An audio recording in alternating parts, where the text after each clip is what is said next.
Shalom Bapak Ibu Saudara-saudara sekalian di dalam Tuhan. Selamat pagi, selamat kita bertemu kembali dalam cinta kasih Tuhan. Sebelum kita masuk dalam renungan firman Tuhan pada saat pagi hari ini, mari kita bersatu di dalam doa. Bapa, di dalam nama Tuhan Yesus kami mengucap syukur buat kebaikan Tuhan dalam kehidupan kami. Kami tahu Tuhan, tanpa Engkau kami tidak bisa berbuat apa-apa. Dengan Engkau Tuhan, kami bisa melakukan segala sesuatu yang terbaik Tuhan. Karena Tuhan punya rencana yang indah dalam kehidupan kami, dan Tuhan selalu ada beserta dengan kehidupan kami. Pagi ini Tuhan, sebelum kami melangkah dalam kehidupan kami Tuhan, kami mau Tuhan disegarkan oleh firman Tuhan. Berbicaralah Tuhan melalui hamba-Mu, kuasai kami semua Tuhan, dan biarlah Tuhan hikmat-Mu itu menyertai kami, supaya kami boleh mengerti apa yang menjadi kehendak Tuhan dalam kehidupan kami. Di dalam nama Tuhan Yesus, kami berdoa bersyukur. Haleluya. Amin. Saudaraku di dalam Tuhan, pagi hari ini firman Tuhan akan saya berikan judul, yaitu rendah diri di hadapan Tuhan. Saudaraku di dalam Tuhan, firman Tuhan terambil di dalam kitab 2 Samuel, pasal yang ke-6, ayat 21 sampai dengan yang ke-22. Tetapi berkatalah Daud kepada Mikal, di hadapan Tuhan yang telah memilih aku dengan menyisihkan ayahmu dan segenap keluarganya untuk menunjuk aku menjadi raja atas umat Tuhan, yakni atas Israel. Di hadapan Tuhan aku menari-nari, bahkan aku akan menghinakan diriku lebih daripada itu. Saudaraku di dalam Tuhan, ini berbicara mengenai Raja Daud ya. Raja Daud mengerti betul apa itu makna rendah diri di hadapan Tuhan. Saudaraku dalam Tuhan, beberapa minggu ini, beberapa kali ketika saya menyampaikan renungan firman Tuhan sangat jelas berbicara bahwa Tuhan mengajarkan kepada kita, yaitu bagaimana kita bisa membenahi hati kita, membenahi diri kita, mengerti yang namanya itu kita rendah hati. Dan yang terpenting hari ini saudaraku dalam Tuhan, itu ada satu hal yang paling penting di dalam Tuhan, kita harus bisa belajar merendahkan diri kita di hadapan Tuhan. Saudaraku dalam Tuhan, berbicara mengenai rendah diri, itu berbeda dengan rendah hati. Sekali lagi saya katakan bahwa rendah hati adalah sikap yang tidak menempatkan diri sebagai orang yang lebih tinggi. Secara status sosial, baik pun secara jabatan, secara intelektual, dan sebagainya. Sedangkan saudaraku di dalam Tuhan, orang yang merasakan rendah diri adalah perasaan bahwa diri sendiri itu kurang dibandingkan orang lain.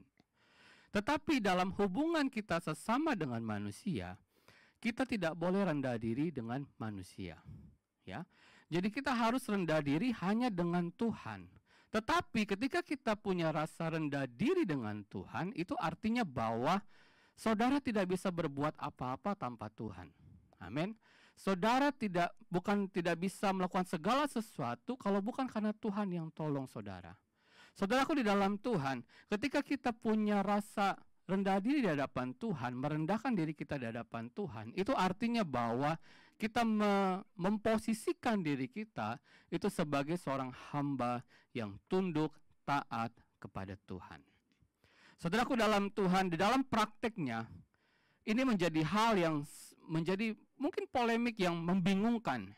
Tetapi kita sebagai anak Tuhan, kita harus tahu bahwa waktu kita punya sikap rendah diri di hadapan Tuhan, itu bukan berarti saudara tidak berharga di hadapan Tuhan. Ingat, firman Tuhan berkata di dalam kitab 1 Petrus 5 yang ke-6, karena itu rendahkanlah dirimu di bawah tangan Tuhan yang kuat, supaya kamu ditinggikannya pada waktunya. Amin. Saudaraku di dalam Tuhan, di dalam kehidupan ini, ya, saya mau katakan bahwa ada banyak orang yang nggak mengerti itu makna rendah diri di hadapan Tuhan. Saudaraku dalam Tuhan, ketika engkau berlutut di hadapan Tuhan, ketika engkau menyerahkan hidupmu kepada Tuhan, ketika engkau mengatakan sama Tuhan, Tuhan, aku tidak bisa berbuat apa-apa tanpa Engkau Tuhan, itu tandanya totalitas bahwa saudara mengakui kedaulatan Tuhan di dalam hidupmu. Saudaraku di dalam Tuhan, di dalam kehidupan ini, rendah diri di hadapan Tuhan adalah perasaan yang wajar. Tetapi, sekali lagi saya katakan, harus digabungkan dan mengerti betul bahwa saudara berharga di mata Tuhan. Amin. Saudaraku dalam Tuhan, konsep mengenai rendah diri di hadapan Tuhan itu jangan punya salah pengertian. Merendahkan diri itu artinya saudara rendah diri di hadapan Tuhan. Saudara rendahkan diri itu artinya rendah diri di hadapan Tuhan. Meaning itu sama, saudaraku dalam Tuhan. Jangan kita dibingungkan dengan hal ini. Saudaraku di dalam Tuhan, waktu saudara belajar mengenai kehidupan yang rendah diri di hadapan Tuhan, sekali lagi saya katakan bahwa itu tandanya saudara menyadari bahwa apa yang saudara miliki, apa yang saudara bisa perbuat, tidak lain dan bukan itu karena kemurahan Tuhan. Karena kekuatan kita terbatas, saudaraku dalam Tuhan. Hikmat manusia tidak bisa berbuat apa-apa dibanding dengan hikmat daripada Tuhan. Karena itu saudaraku dalam Tuhan, kita tidak boleh bersandar kepada pengertian kita sendiri. Kita tidak boleh bersandar kepada kekuatan kita sendiri. Kenapa? Karena kita tahu bahwa Tuhanlah yang segalanya dalam kehidupan kita. Di dalam kitab 1 Samuel, pasal 10 ayat 21 dan 22, ini berbicara mengenai perbedaan antara Raja Daud dan Raja Saul, saudaraku dalam Tuhan. Raja Saul itu orang yang rendah diri di hadapan manusia. Beda, saudaraku. Dia bukan rendah diri di hadapan Tuhan, karena beberapa kali Saul itu melenceng daripada Tuhan. Dia merasa dirinya lebih hebat, dia mampu dan sebagainya, saudaraku dalam Tuhan. Sehingga apa? Tuhan murka kepada Saul. Tuhan tidak suka dengan orang yang congkak. Dan Tuhan tidak suka dengan orang yang meninggikan dirinya. Amin.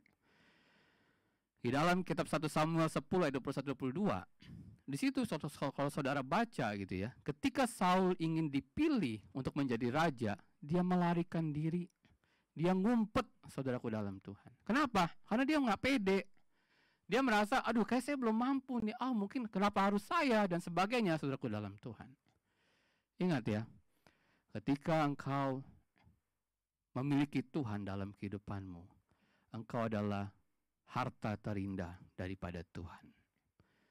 Ketika engkau menyadari akan hal itu, engkau juga harus mengatakan dalam hidupmu bahwa harta terindahmu adalah Tuhan. Amin. Nah, selanjutnya saudaraku dalam Tuhan, waktu kita mempunyai kehidupan yang menyadari betul bahwa kita harus rendah diri di hadapan Tuhan, ya. Kalau saudara lihat tadi yang apa dikatakan oleh Raja Daud, ya kan? Tuhan, aku menari-nari di hadapan Engkau Tuhan. Tetapi aku juga menghinakan diriku daripada itu. Saudaraku dalam Tuhan, karena Daud tahu betul, tanpa Tuhan dia tidak bisa berbuat apa-apa. Tanpa Tuhan, dia hanyalah nothing, saudaraku dalam Tuhan. Karena itu saudaraku dalam Tuhan, ketika engkau rendah diri dan rendah hati di hadapan Tuhan, menjadikan itu sebagai hal terpenting yang harus kamu lakukan, maka hidupmu akan mengalami kemenangan demi kemenangan. Dan Tuhan pasti akan mengangkat hidup kita dari keterpurukan, oleh karena kita menaruh harapan kita sepenuhnya hanya kepada Yesus. Firman Tuhan tidak saya panjangkan, biarlah firman ini menjadi jelas buat kita semua, bahwa kehidupan kita di hadapan Tuhan, kita harus rendah diri, rendah hati di hadapan Tuhan. Amin. Kita berdoa. Bapa, di dalam nama Tuhan Yesus, kami bersyukur buat firman-Mu yang begitu indah. Ini menjelaskan kepada kami Tuhan, bahwa kehidupan kami Tuhan tidak ada apa-apanya Tuhan jika tidak ada Tuhan dalam kehidupan kami. Biarlah ya Tuhan, kami boleh mengawali hari kami Tuhan dengan penuh sukacita, karena kami tahu Tuhan, Tuhan yang memegang kendali kehidupan kami. Memberkati usaha pekerjaan kami Tuhan, memberkati studi kami Tuhan, memberkati Tuhan gereja kami, gembala kami Tuhan, memberkati jemaat Tuhan. Karena kami takut akan Tuhan, dan kami sadar Tuhan, tanpa Engkau Tuhan, kami tidak bisa berbuat apa-apa. Di dalam nama Tuhan Yesus, kami terima firman Tuhan. Haleluya. Amin. Selamat pagi, Tuhan Yesus memberkati.